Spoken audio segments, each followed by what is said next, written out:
嗨，大家好，我是 Aaron。今天我们要来开箱的是深海尼尔的 MBO Soundbar。那现在喇叭设备这么多啊，有电视内建的喇叭，也有蓝牙喇叭，还有专业的多声道喇叭，也有包括我们今天要开箱的声霸。为什么我会选择声霸呢？有看我前面几支影片的人就知道啊，产品的逻辑简单，品质又很好的东西，会是我的优先选择哦。一般家里啊要装喇叭的话，要研究的东西超级多，要研究前级、后级，还要解码器，还要扩大机，就连小小的一条音响线啊，都会对音质产生很大的影响啊。研究到后面头都晕了哦，而且你还要有足够的空间去摆放前面所说的这些设备哦。我们家算是一般的3房1厅哦，对于音质跟空间的衡量下，声霸就会是一个不错的选择哦。为什么最后会选择比较偏高价位的声霸呢？一般在玩音响啊，如果要把整套设备买齐的话，其实它所花的价格会远远超过这台声霸哦。再加上我家比较小的关系，没有地方可以摆设后环绕的系统哦。但是我又想要有环绕音响的效果，在比较过后呢，就选了这支看电影能够有震撼力，而且环绕效果也很好。它还有天空声道，就算你听音乐呢，音质也都在水准之上哦，而且它也不会太占空间，基本上就是你插上插头之后就可以使用了。那我们现在就来体验看看这支 MBO Soundbar 它的水准有没有符合它的价位吧。先从它的外观来看哦，大家不要被它这个平凡无奇的外表给骗了哦。我把它的保护罩打开，大家就会知道我在说什么哦。哇，它有这个非常夸张的13个音响单体哦，里面有5个高音、6个低音，还有2个天空声道。它的天空声道呢是往斜上方打的，这样才会得到最好的反射效果。包括它2个侧边的环绕音响也是这样子的设计哦。透过这13个喇叭呢，它就会去模拟出5.1.4声道的环绕效果哦。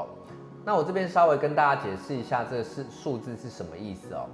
5呢就是5个环绕音响，1呢就是1个重低音，4呢就是4个天空声道的意思。它给的接口非常的够用哦，它有一组支援 EARC 的 HDMI 接口。EARC 的意思呢，就是它可以用原本电视给的遥控器去控制这个喇叭哦。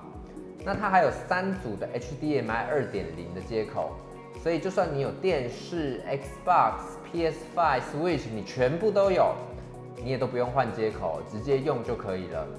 那当然它也有光纤，还有传统的 RCA 接口，还有一个最重要的功能就是它有一个可以外接重低音喇叭的接口哦。它几乎支援了所有的声音格式。我平常呢只有在看 Netflix 里面最重要的就是它的杜比音效，它能够很简单的去点亮杜比音效的灯哦。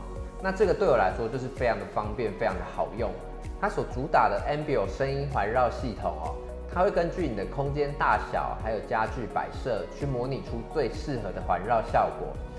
这个模式呢会让整个声音的空间感跳出来哦。例如你在看咖啡厅的画面，你会感觉到环境的声音围绕在你的身边，像是旁边有个人在喝咖啡，或是门口有个人走进来，你就会感觉到你在现场一样哦。如果你在看战争片的时候，你就会很明显感觉到，那边有个飞弹打过去，或是天空中有个直升机飞过去，真的有身临其境的感觉哦。那这个模式呢，也非常适合去看演唱会的影片哦。为什么它可以模拟出很好的环绕效果呢？因为在第一次使用的时候呢，它就会用这个麦克风去做一个环境音效的校正。那这个麦克风呢，在摆的时候，记得要摆在你最常坐的位置上，这样校正出来的结果才会比较正确哦。那它在校正的时候呢，会发出很多高频的声音，声音蛮大的，大家要特别注意一下。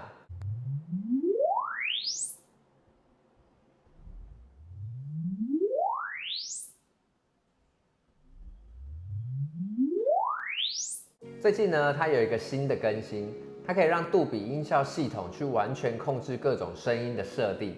这个模式听起来就更像电影院的感觉哦。重低音非常的强烈而且自然，声音听起来就是更有质感的感觉，而且环绕的效果也很好。但是呢，这个空间感就没有刚刚说的 Ambio 模式效果来得这么好了。在手机连接的部分呢，它支援了 NFC 的感应连接方式，连接上非常的简单哦，只要用手机去感应一下机子就可以连接上了。之后就可以用手机去做各种的设定，还有更新哦。那它支援了 Chromecast、Spotify， 还有 AirPlay， 还有无损音乐平台的 Tidal。Spotify 的部分呢，你只要在 App 里面选一下喇叭的图示，就可以连接上了。AirPlay 也是点一下就可以使用了。那跳过了很多繁琐的设定哦。以前的话，你就只能用蓝牙的模式去连接哦，但是蓝牙的音质就没有这么的好。在 App 的部分啊，在1个月前左右有做一个大改版，使用上的顺手度又更高了，多了很多实用的功能哦。第一个，我们在首页上面就会看到它的音讯来源。它是不是有在使用杜比音效？这个地方非常的重要哦。那下面呢，就可以控制它要不要开启这个 Ambio 的环绕音效。这边可以选择它预设的声音模式，点进去还可以调它的 EQ。那 App 跟改版之前比起来，进步的幅度真的是非常的大哦。接下来我们就用几个电影画面来感受一下它的声音效果怎么样吧。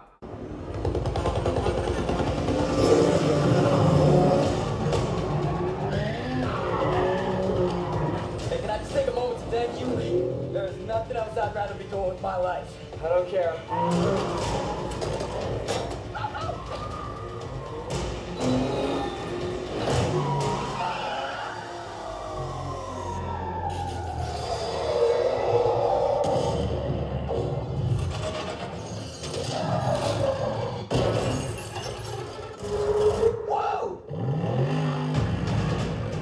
看一些大场面的电影啊，我觉得用杜比模式播放会得到最好的效果，包括汽车的重低音或是枪声都非常的有震撼力哦。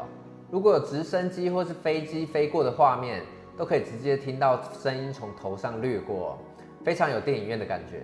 音乐的部分我怕有版权问题，所以就没有播放了。平常我是听流行音乐比较多，人声的部分呢听起来就是很浑厚，乐器的分离度也很好。重低音呢，以我住大楼来说，其实非常够用了。如果再加一颗低音炮的话，我想邻居很快就会来抗议了。实际声音听起来喜不喜欢，大家还是要现场去试听才会知道。这台声霸我已经使用2年了，有一些地方可以提醒给考虑要买的人哦。那这台声霸它体积其实蛮大的，所以电视呢最好使用壁挂的方式，才不会挡到它的画面哦。而且这台它蛮会发热的，所以后方要保留一些散热的空间。沙发后面也要保留一些空间，让它可以有后环绕的效果。这台声霸是用声音反射的方式去模拟出环绕的效果。官方建议左右要留100公分，而且墙壁也最好不要有会影响声音反射的东西。像我家音响旁边就是窗帘，就比较没有办法完整的发挥出它的实力。这台声霸的确是让我用一个非常简单的方式去得到一个很棒的沉浸体验哦。你几乎是只要接上电源就可以开始使用了。那看电影最重要的重低音还有环绕音效，它也能够做得很到位哦。但是在空间足够的情况下，我想有实体的环绕系统还是会一个比较好的选择哦。但是你在空间不够的情况下，它确实做到了用1支喇叭就可以把环绕音效做得很到位哦。我想这也是它最大的价值所在哦。那你如果用来听音乐的话，我想你也不会失望。但是当然，它还是不能够跟真正的发烧音响做比较。今天影片就到这边咯。